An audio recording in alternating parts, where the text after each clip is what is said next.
Listeners who are blind, have low vision, or have another print disability, which makes reading, holding a book, or turning a page difficult or impossible. The content is copyrighted by the respective publishers. For more information, please visit us on the web at nfradioreading.org. Dzień dobry. This is Joanne Janicki, and for the next hour, I'll be reading from the December 11th, 2025 issue of the Am-Pol Eagle on the Niagara Frontier Radio Reading Service. I hope everyone is well and keeping warm. Just a reminder that I've been forgetting to give at the start of the Am-Pol Eagle reading. Grab a piece of paper, a scratch pad, back of an envelope, and pencil or a crayon or a recording device, something to catch phone numbers, websites, email addresses, and maybe a recipe or two. Okay, let's dive right in. Lots of beautiful photographs on the front page. Group photo. These photos are courtesy of Christine and Dolores Palczewski. The tagline reads, "A festive celebration, Saturday, December 6th. The Chopin Singing Society Vigilia was held December 6th at Creekside Banquet Facility in Cheektowaga, New York. It included the sharing of a płatek, a traditional Vigilia meal, strolling musicians, a visit from St. Nicholas, and kolędy, led by the Chopin Singing Society." There is a group photo of the Chopin Singing Society serenading the guests. There is a photo of people sharing a płatek. There is a beautiful, it's a photo of a beautiful Christmas display, a fireplace, all done up in white and silver, I think. Kind of hard to tell, but just great. More group photos. And there will be more photos on the inside of the newspaper as we go along. Festival of Carols. The tradition continues at new location. The Polish Singers Alliance of America District 9 Annual Festival of Carols will be featured at a new venue this year, St. Gregory the Great Church, 250 St. Gregory Court in Williamsville, New York, on Sunday, January 4th, 2026 at 3 p.m. All are invited to enjoy an afternoon of kolędy and carols with a special performance of Frédéric Chopin's Scherzo, Opus 20, No. 1 in B minor, which features the beloved carol Lulája Jejuniu, performed by Melanie Baybeck. Choirs performing at this year's event, hosted by the Chopin Singing Society, are the Monsignor Peter Adamski Polish Saturday School Choir, Symphonia Choir of Hamilton, Ontario, Cantabile Choir of Oakville, Ontario, and the Chopin Singing Society. The program concludes with a performance by the combined choirs. A freewill offering will be accepted. The Greater Buffalo Friends of Music, whose mission is to, quote, provide collaborative, creative, financial, and logistical support for music enrichment throughout the Western New York region, is sponsor of the event.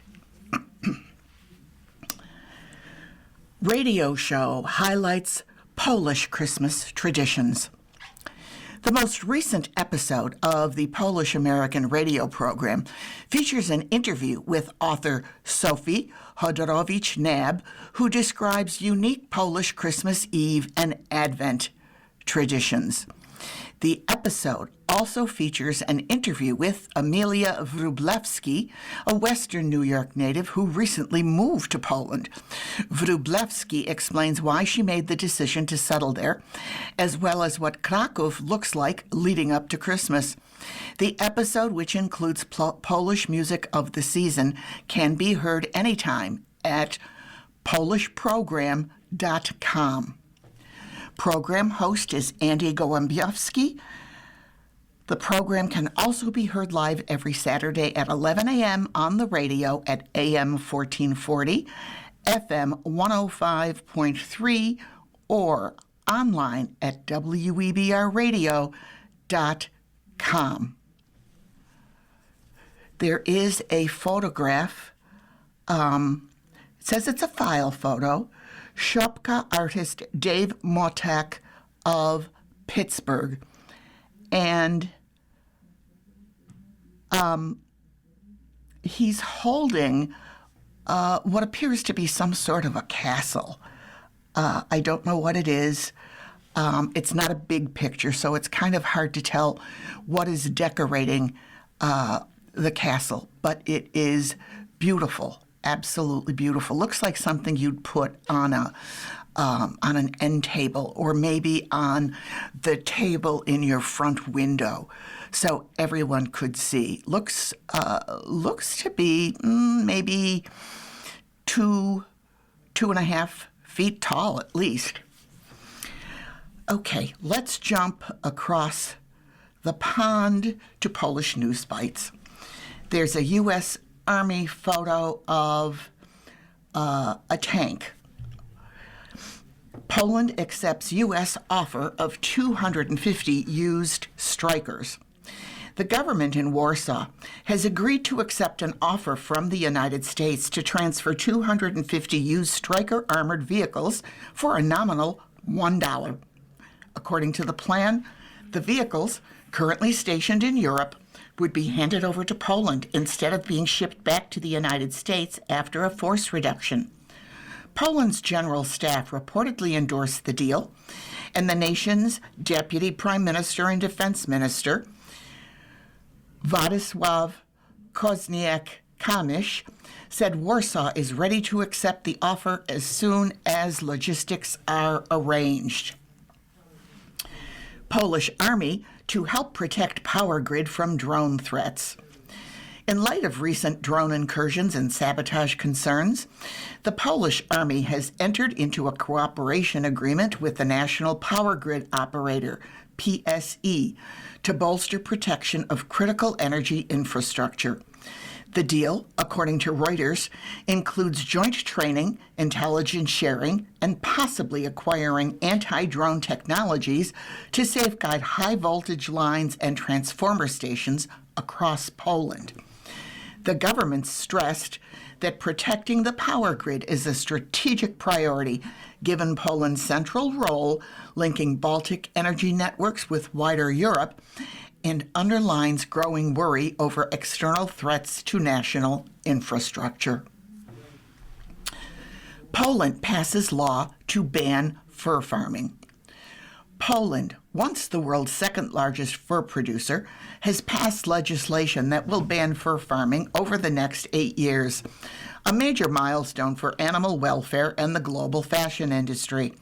The law provides severance support for farm workers and incentives for farms to shut down early, acknowledging both economic and social consequences of the transition. Observers note that Poland's move could accelerate a broader push toward an EU-wide ban on fur farming, reshaping supply chains and signaling a shift in societal values. Polish swimmer sets a new national record. At the 2025 European Short Course Swimming Championships in Lublin, Poland, rising Polish swimmer Justyna Kozan clinched gold in the women's 400-meter individual medley, setting a new national record with a time of 4 minutes, 28.56 seconds. Her time shattered the previous Polish record, held since 2007, and came just days after compatriot Kasia Wasik won the women's 50-meter freestyle event. Polish Christmas cribs. Żłobek, szopka, stajenka, betlejki, jasełka. This is the best of the late Robert Stribel, Polish-Polonian affairs writer. Ever since St. Francis of Assisi pioneered the world's first live nativity scene back in the 13th century, the depiction of Jesus' birth has become an integral part of the world culture. Across Europe, one can encounter a great variety of Christmas cribs ranging from basic to elaborate, traditional to contemporary, from homespun to made-in-China plastic kitsch, all the way to true works of art. But nearly all of them fall into one of two categories. In southern Europe, the Holy Family is portrayed in a stone grotto or cave. That is probably closer to the original shelter in the largely treeless and desert-like Middle East, where wood was too expensive for something as lowly as a sheep shed. But northern Europeans adapted our Savior's birthplace to the kinds of structures they were most familiar with. Hence, usually it took the shape or wooden, often thatched roof, stable, cowshed, or barn. Some of the best-known Polish nativity scenes include permanent nativity depiction. These are usually found in churches in the form of carved wooden altars or those sculpted in marble or other stone. Nativity scenes are also found in paintings, murals, and stained glass windows. Churches named after the Holy Family sometimes have a nativity scene adorning the building's facade. Occasionally, a chapel honoring the Nativity is found on the parish grounds. Szopka Krakowska. The Kraków creche, or crib, resembles neither a cave nor a stable.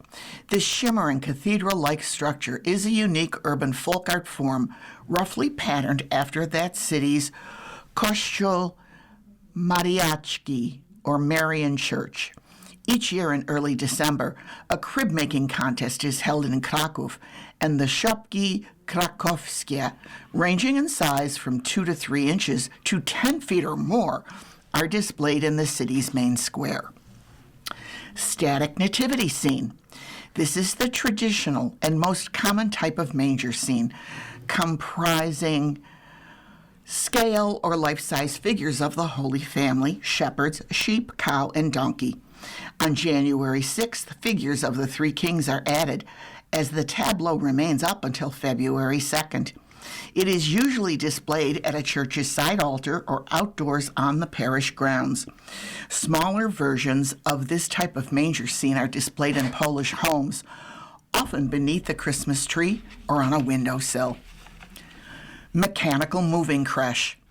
These have been around since the 19th century and are still popular. Typically, a mechanical device allows small New Testament figures, national heroes, and other outstanding individuals to file past the Holy Family.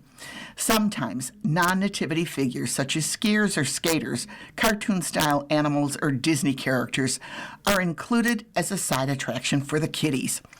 During the Christmas season, many families with children visit such moving tableaux. Living Christmas crib. This form of creche has become extremely popular in Poland. Sometimes only the Christ child is represented by a doll, but a real live infant plays the role when one is available. The remaining figures are all volunteer parishioners. The animals often go beyond the traditional sheep, cattle, and donkeys and include ponies, goats, llamas, rabbits, poultry, and other creatures not mentioned in the Gospel. This fusion of a religion lesson and petting zoo is especially liked by the parents of young children. Portable carolers creche. In the days of widespread house-to-house caroling, 2 carolers would carry a small wooden stable housing a nativity scene and mounted on wooden poles, followed by the traditional star-bearer, angel, devil, grim reaper, King Herod, etc. This was, in effect, a roving nativity play. In addition to kolędy, the kolędnicy would sing songs and recite poems of well-wishing and receive some treats or a few coins in exchange. Nowadays, Polish children's magazines often contain cardboard fold-out cribs, which can also be used when making house-to-house rounds. Well, that was certainly an enlightening article from our late dear friend, Robert Stibel. It's time to take our first break. You are listening to a reading of articles and features from the Am-Pol Eagle on the Niagara Frontier Radio Reading Service.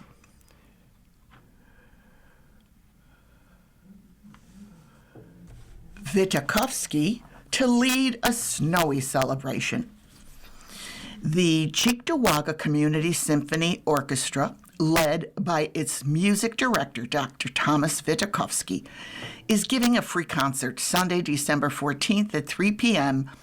at St. Andrew Church, 30 Francis Avenue in Sloan, New York. The title of the concert is A Snowy Celebration, featuring holiday favorites, where we also welcome soprano Leslie Baller. Bring your singing voice for our annual holiday sing-along.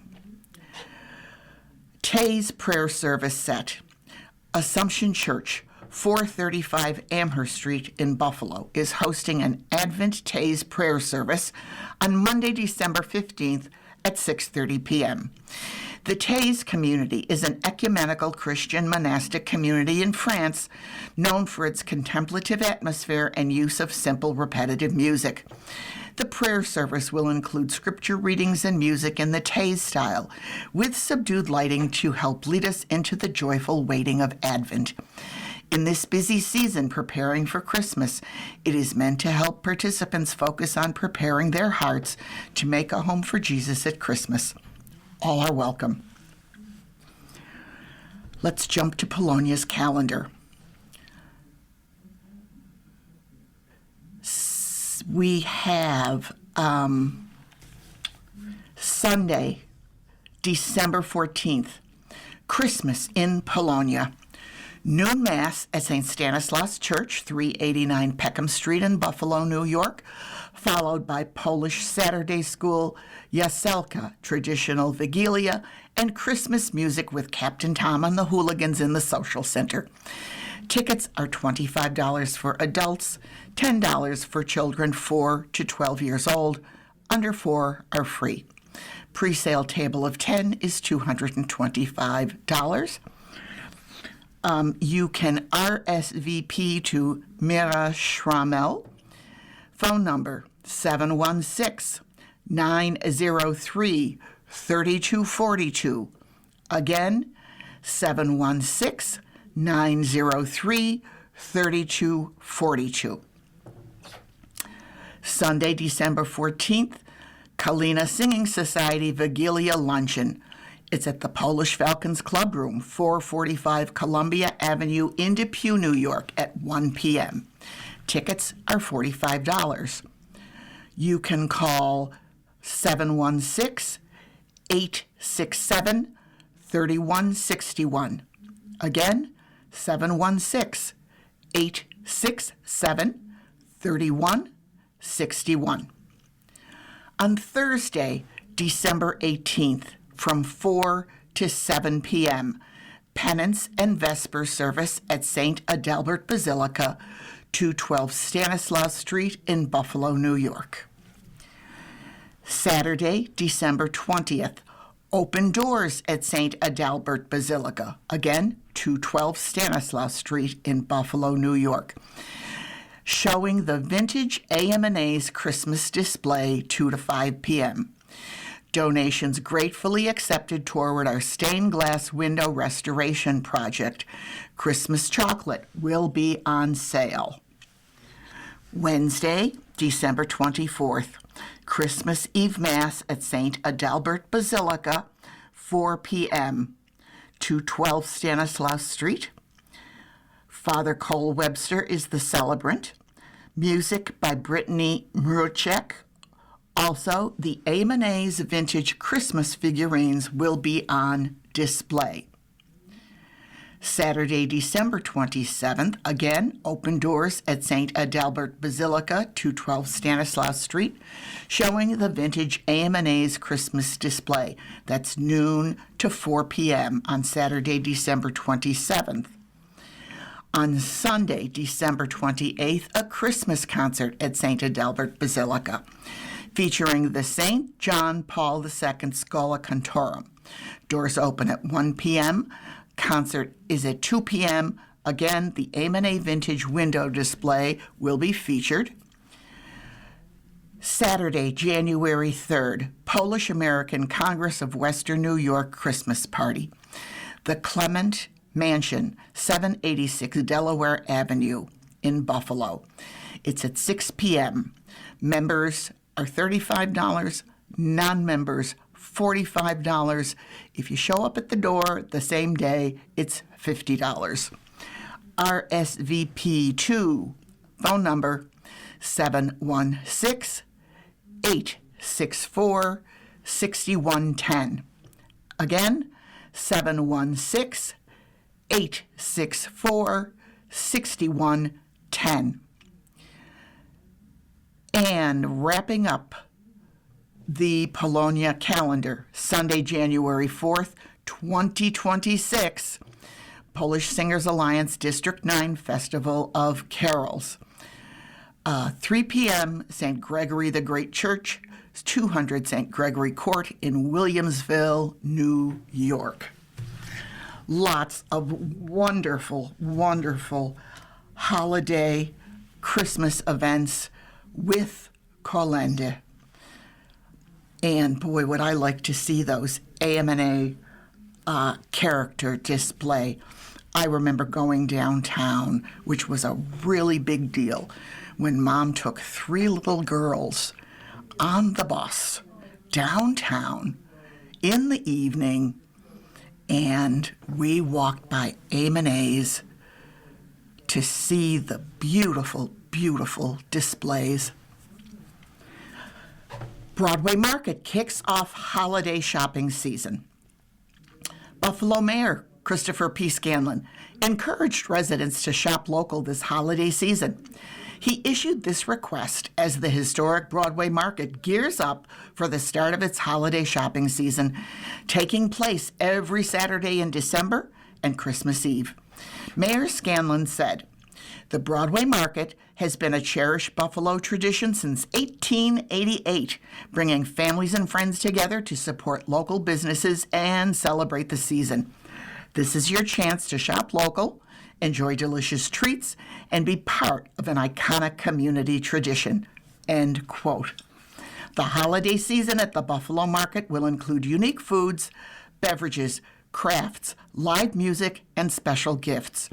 There will be pictures with Santa, as well as a free holiday train and wine show on the weekend before Christmas.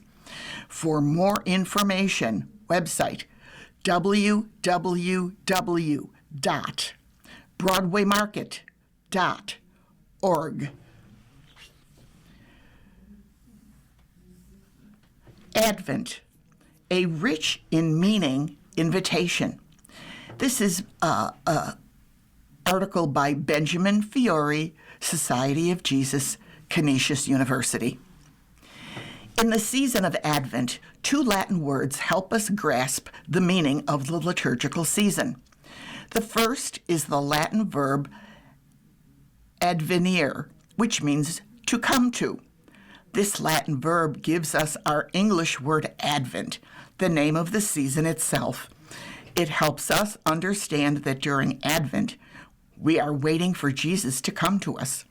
We most often see this as a time of preparation for the celebration of Christmas, when Jesus came to earth, lived among us, and brought us the forgiveness of our sins and the restoration of our relationship with God by his ministry, death, and resurrection.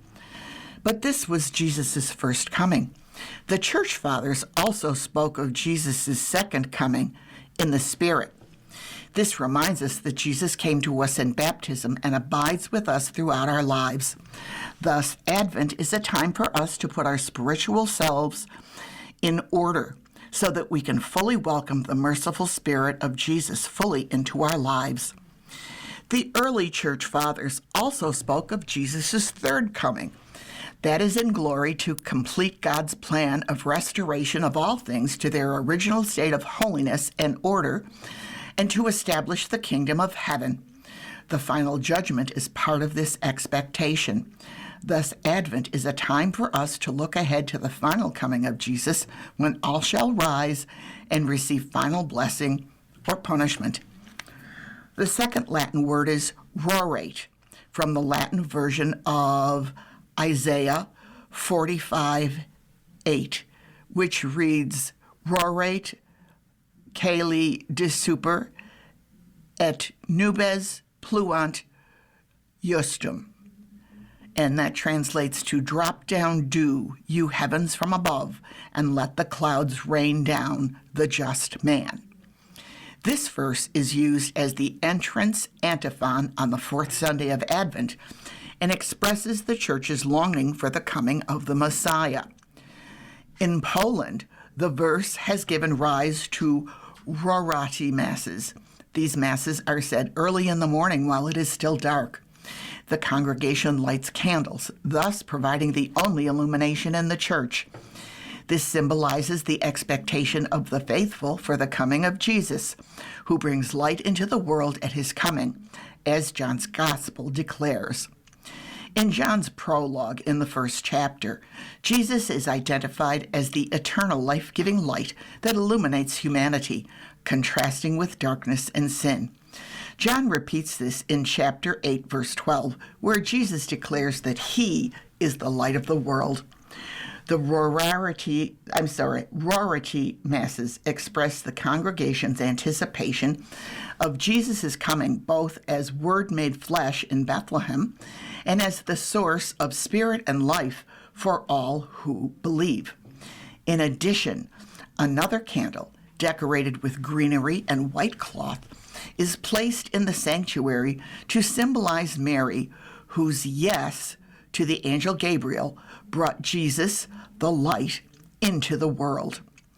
The liturgical season of Advent is therefore one of waiting for the coming of Jesus, the Messiah. The words used in the season are rich in meaning and invite us to deep reflection and prayer. There is a lovely, it is in black and white, but it is a lovely photograph above this article. And it's a wreath. It's a Christmas wreath, probably fir, and it's got some ornaments on it. And there are 4 Advent candles lit, reminding us of the 4th Sunday in Advent. The first 3 candles are purple, and you light the first purple candle on the first Sunday in Advent, the second purple candle on the second Sunday in Advent, third on the third Sunday of Advent. The pink one is lit on the 4th Sunday of Advent, because after that is the big day. Let's take our next break. You are listening to a reading of articles and features from the Am-Pol Eagle on the Niagara Frontier Radio Reading Service. We're going to jump to our friend Tom Tadapachki and Tom Talk. Now, I can't wait to see what he's got to say here. The title of this article is Both Loved and Hated, Pigeons Made Their Presence Felt. And there is a photograph of pigeons in Krakow. And boy, there's a lot of them. And I don't know if somebody is feeding them, throwing crumbs down. Not quite sure what's going on in the picture, except that there's a lot of pigeons. You can see some people in the distance. And it's in, you can tell it's in some sort of city square type place. But let's see what Tom has to tell us. A recent episode of the Polish-American radio program featured an attempted pigeon theft on Buffalo's east side 100 years ago. Host Andy Gołębiowski recounted the incident on Miller Avenue and also recalled how commonplace pigeon coops were not so long ago. That made me think about people in my old neighborhood who kept pigeons. In particular, there was Ziggy, who lived across the street from me on Sweet Avenue, a large Polish native who spoke little English. It was fascinating to watch his loving interactions with his beloved birds. The domestication of pigeons goes back more than 5,000 years ago, and they have been valued by humans as messengers, food, and pets. Homing pigeons were widely used to deliver messages and were especially valuable during times of war. Not native to America, the domestic pigeon was brought here by the colonists in the early 17th century. Sometime in the 18th century, Europeans became interested in fancy pigeons, and breeders there greatly expanded the variety of pigeons. Today, there are more than 300 different breeds.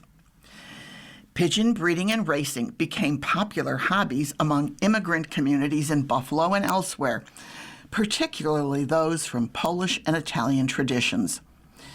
Breeding specialized pigeons for competitions became a way to preserve cultural heritage, and rooftop pigeon coops became commonplace in many parts of the city. In the 1920s and 30s, some large poultry and pigeon shows were held at the Old Polish Union Hall of Fillmore Avenue. During my research, I've lost my spot. During my research, I found a number of other news stories from the 1920s about pigeon heists. One attempt occurred at the home of Louis Petrovsky at 108 Warren Avenue, but the owner stopped the theft. That same year, an 18-year-old was sentenced to 20 days in the penitentiary for stealing a pigeon valued at $10 from Ignaz Krull of Amherst Street. It seems that you really needed to keep a lock on your pigeon coop during the Depression. There are an estimated 400 million pigeons around the world, mostly city pigeons. City pigeons are descended from rock doves who lived on rocky coastal cliffs. They quickly adapted to urban areas as tall buildings resembled their native habitat and provide safe nesting spots. In the cities, the feral birds also have access to food scraps and humans who enjoy feeding them. But city pigeons are generally considered pests and sometimes referred to as, quote, rats with wings, end quote, because of their droppings and reputation for spreading disease. Like many other American cities, Buffalo experienced a massive influx of pigeons in the 20th century, especially downtown. Some residents encouraged their proliferation by feeding them, while others tried to scare them off with firecrackers. In 1945, the Buffalo Common Council unanimously approved an ordinance proposed by Health Commissioner Dr. Francis Franczak that allowed for the trapping and humane removal of pigeons. The Buffalo News reported that the, quote, pestiferous flocks had caused, quote, thousands of dollars worth of damage and added to the shabby appearance of many parts of downtown, end quote. While he was pleased with the ordinance, Dr. Franczak pointed out that, quote, if we continue to feed them, we'll always have them, end quote. Franczak later selected 4 experienced pigeon fanciers to operate the pigeon trapping program, including Henry J. Jezwiecki, who was president of the Buffalo Pigeon Racing Center. By 1954, it was reported that the pigeon problem was under control. Victor Butkowski, supervisor for pigeon control and superintendent of the small animal shelter, said that complaints had dropped dramatically due to an aggressive policy of trapping and shooting pigeons, along with other measures. However, the pigeon problem was replaced with a new one: large groups of starlings. Today, Poland has an outstanding reputation in the world of pigeon breeding and is Europe's largest community of pigeon breeders. In fact, Edward Krychowiak of Mierzejna, Poland, recently won 2 awards at the 30th European Exhibition of Animals in Slovakia. The organization's website said 5,562 pigeons were registered to compete at the event. Edward's birds were named the most beautiful in the Gałpin white-headed pigeon and Szczecin short-beaked pigeon breed categories. A couple of years ago, one of the world's most famous pigeon lovers was photographed as he visited a Polish breeder to buy pigeons. Former world heavyweight boxing champion Mike Tyson went to the small village of Piotnica in northeastern Poland to buy 100 pigeons from a local dealer. Tyson once told People magazine that he owns hundreds, maybe 1,000 pigeons across the United States, and that pigeons were his first friends as a boy. One of the reasons that pigeons are valued in Poland may be because of an ancient legend. The version I heard is that after Prince Henryk IV Probus assumed the throne of Kraków in the 13th century, he wanted to crown himself King of Poland. However, he didn't have the money needed to go to Rome to gain the Pope's support. He then made a deal with an old witch for the needed money. However, when the sorceress appeared at the market square empty-handed, he ordered his army to imprison her. Before they could do that, she transformed the prince's soldiers into pigeons. They then flew up to St. Mary's Church and began to peck out little pieces of brick, which, when dropped to the ground, turned into gold coins. The prince gathered the treasure and made his way to Italy. He never reached Rome, however, because he lost all the money along the way on wine, women, and song. Humiliated, he never returned to Kraków either, while his faithful warriors remained enchanted and awaiting his return. During my time in Poland, I saw large numbers of pigeons in all the town squares, especially the one in Kraków. While pigeons may be looked down upon in some places, they seem to be warmly welcomed there, especially by the young children who fearlessly ran through the large flocks of flapping birds. What a great feature by Tom Tarapaczki. And who knew about pigeons? Boy, I learn a lot reading the Am-Pol Eagle. Okay. Pulaski Association hosts Christmas around the world. 2 photographs.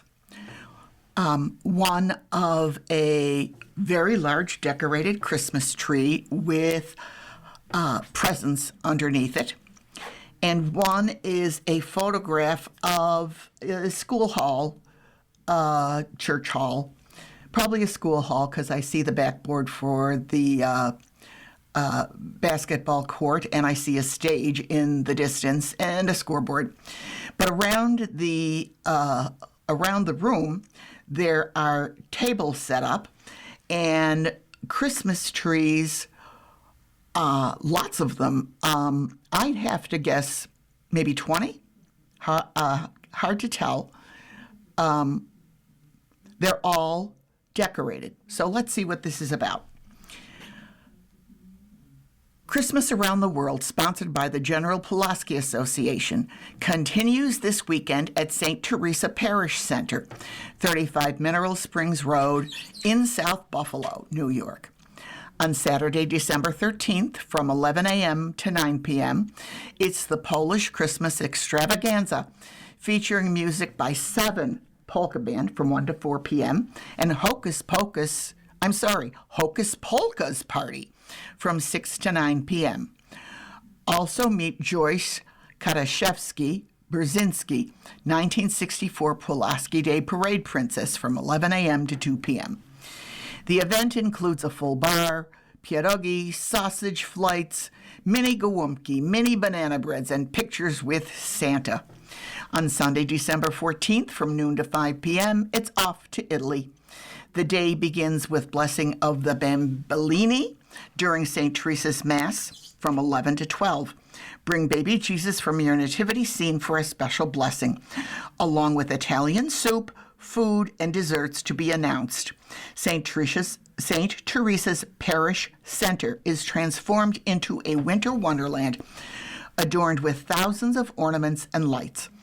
As part of the festivities, the Pulaski Association provides information about each culture and their traditions, along with displays recognizing Hanukkah, Vishakha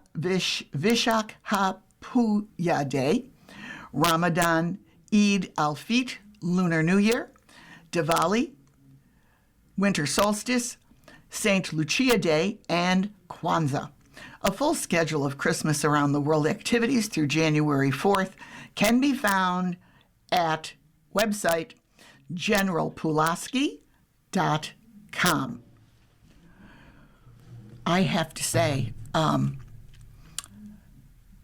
I used to live not far from St. Teresa's, and I'd love to see these trees and maybe check out some sausage flights, and even have my picture taken with Santa.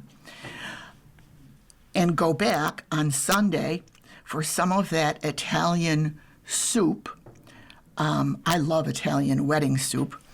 And hopefully they would have cuccidati, those wonderful fig-filled Italian cookies that are made for Christmas. Oh, I love those. Okay, so many things to do. Let's see. Scrolling along. St. Aloysius Gonzaga Christmas Fair was fun for all. This is by Wendy Wasner. The gym at St. Aloysius Gonzaga Parish in Cheektowaga was filled December 6th with Christmas time as folks attended the Christmas fair. It was impressive to see the number of booths set up for those to try their luck on winning toys, stuffed animals, Christmas-themed items, throws, and much more. There was even an opportunity to try to win a turkey or ham. The bake sale featured grape pies, coffee cakes, cookies, and other delicious treats. Santa Claus visited with the young ones to find out what they wished to receive from Santa this year. The kitchen was serving up an array of home-style food items at prices that wouldn't break the bank. Theme baskets filled many tables as attendees tried on the fun items in hopes to win them for themselves or perhaps to give as a gift. The Christmas fair was an event to remember and put on the calendar for next year. The photographs show quite a lot of displays. They had vendors running the length of the basketball court, actually, and decorated beautifully. I see Santa, and tough to make out in this bottom picture, young women sitting, and these displays are just amazing. Stuffed toys and games and puzzles and all kinds of stuff. So remember that for next year if you didn't make it this year. Now, okay, we're coming to a recipe, so get ready. I'll tell you what, before, this is a pretty good length of an article. So I'm going to take our last break before we jump into this one.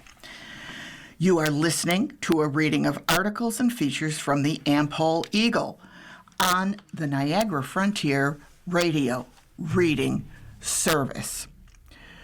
Okay, I hope you've had a couple seconds extra to get yourself set up for finding the perfect pierogi recipe.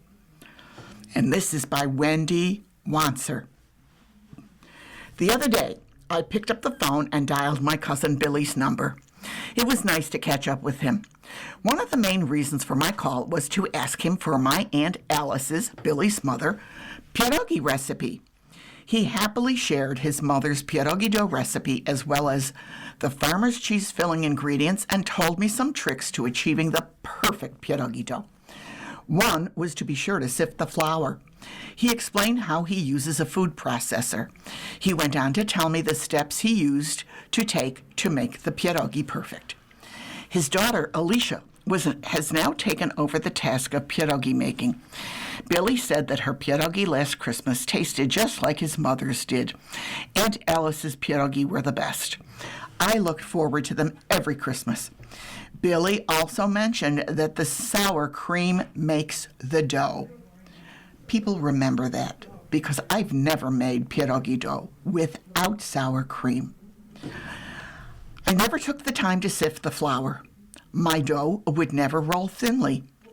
Every year, usually around Easter, I would go to the grocery store all excited to buy the big bag of flour, a container of eggs, and a huge package of farmer's cheese. I would wheel the cart of pierogi making ingredients up to the checkout aisle, all excited. Then I would go home and begin the pierogi making endeavor. There would be flour everywhere.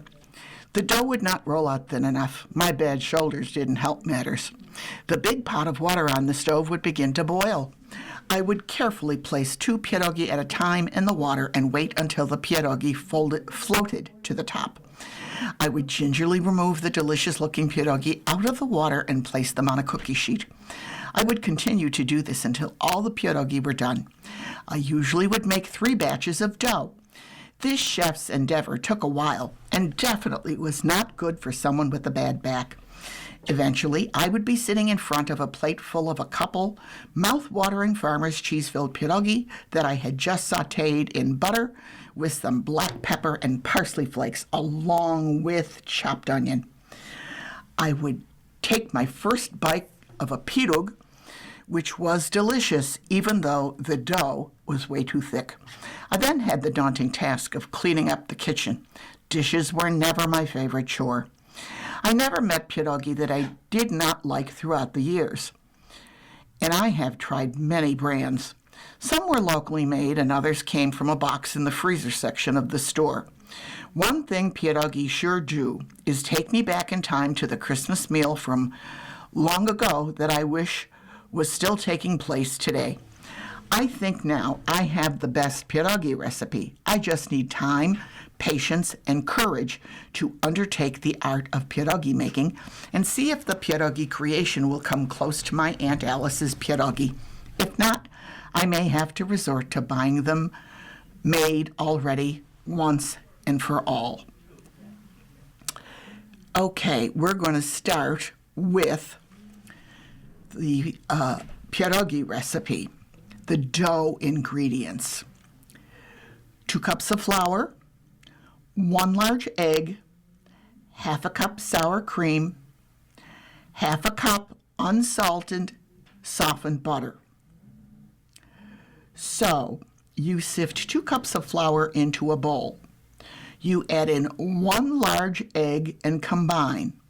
You work in a half a cup unsalted softened butter and a half a cup sour cream until the dough comes together in a slightly sticky ball.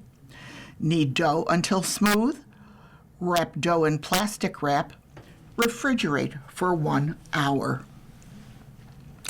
Next is the farmer's cheese filling. So, 1 pound of farmer's cheese, 1 beaten egg, plus 1 egg yolk, a half a cup of powdered sugar. Mix all ingredients in a bowl, cover with plastic wrap, place in refrigerator until ready to fill the dough. Using plenty of flour, roll out dough and cut into large circles using a coffee mug or a glass. Fill circles with farmer's cheese. Close circle into half-moon shape and seal edges on both sides of the pierogi using a fork dipped in flour. Add 2 pierogi at a time into pot of boiling water. Once the pierogi float to the top, remove them from the water with a slotted spoon. Place aside. Keep doing this until all pierogi are made.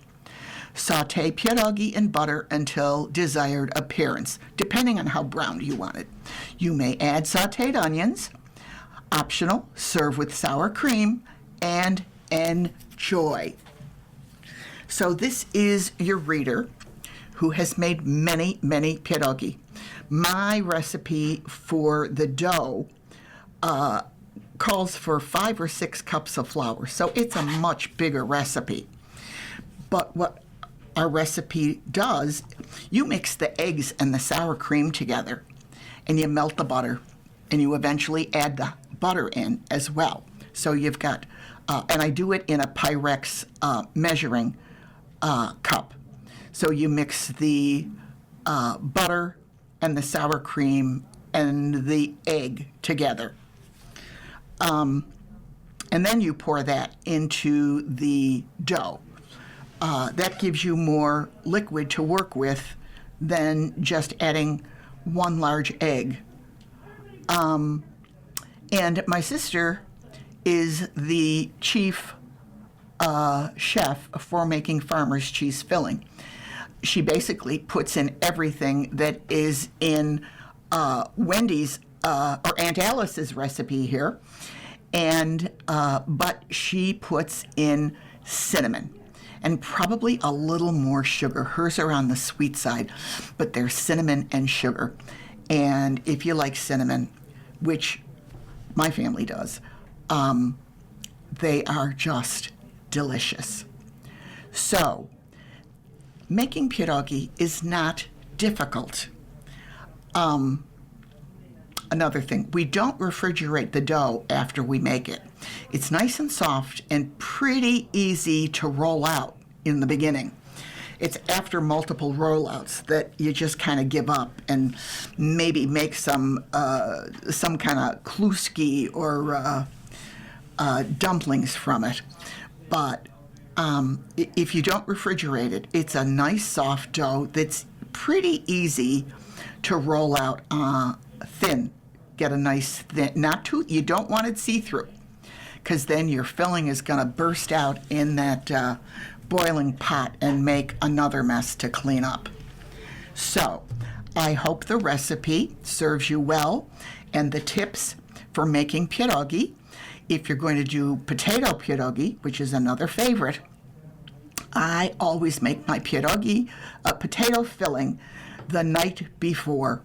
It just it shortens your pierogi making day, and it gives the potatoes time to cool down because you don't want to put hot potatoes on that soft, buttery dough.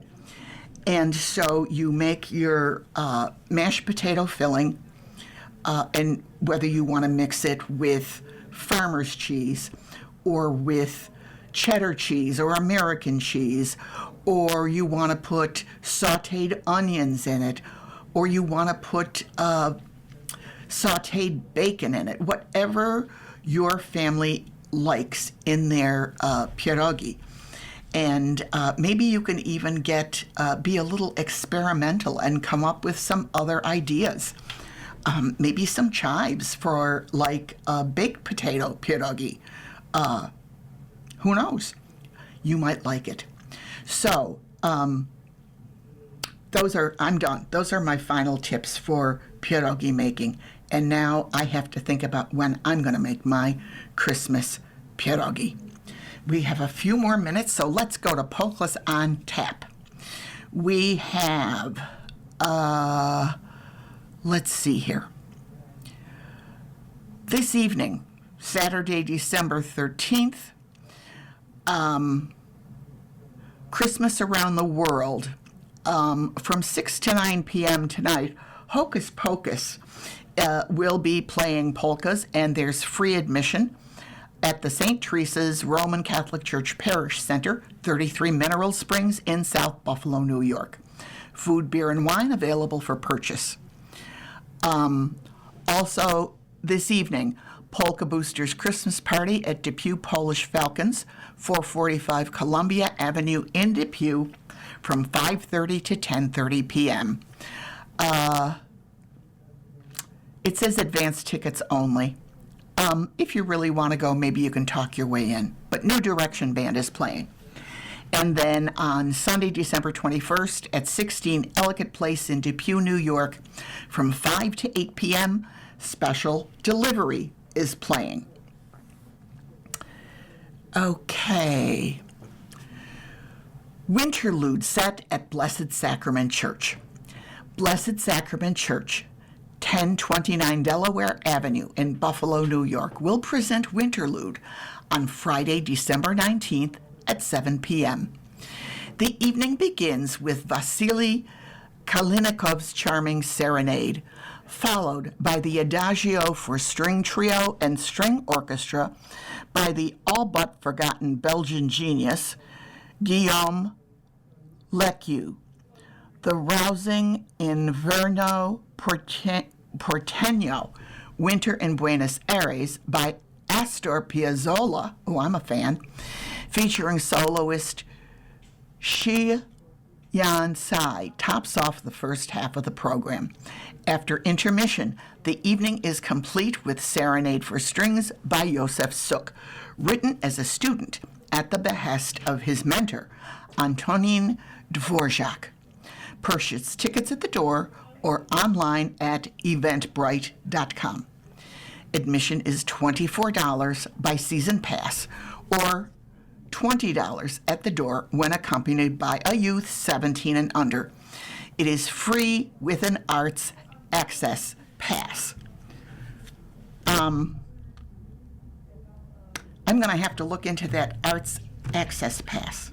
I've heard of it, and I can't remember if it's just for seniors, but it's a good deal.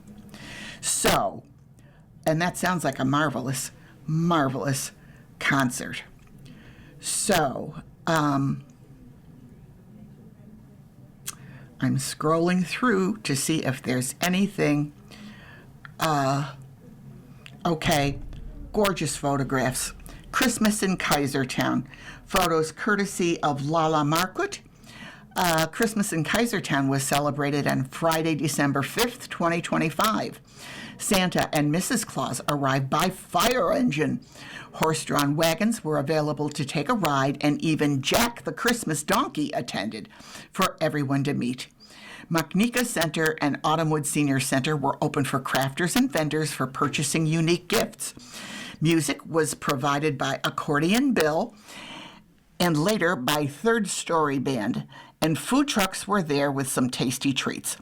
The highlight was the lighting of the tree by St. Casimir's own Marcia Skrzynski and Jeanette Pavlak.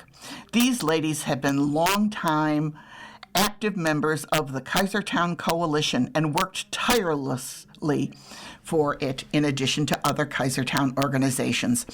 Councilman Brian Bowman presented them with an official proclamation to declare and commemorate their history and causes for their still-owned neighborhood.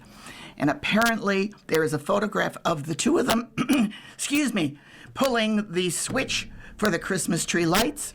And they were active for over 40 years in Kaisertown. Time to wrap it up. You've been listening to a reading of articles and features from the December 11th, 2025 issue of the Am-Pol Eagle. We read from the Am-Pol Eagle.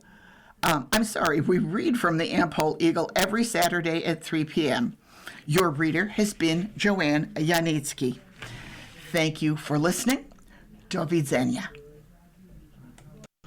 Coming up next in the Niagara Frontier Radio Reading Service, we have the Grand Island Niagara County Tribune Sentinel. At 5 o'clock, we have the Lockport Union Southern Journal. And at 6 o'clock, we've got the Wall Street Journal Off Duty. Stay tuned for these readings and more. If you're listening to this publication online, you're probably using our website, a podcast player like Spotify or iTunes, a streaming service like Siro, or a smart speaker. Did you know that we now have a dedicated app that can be downloaded to any mobile device, like a smartphone or tablet, for free? The following program is intended for listeners who are blind, have low vision,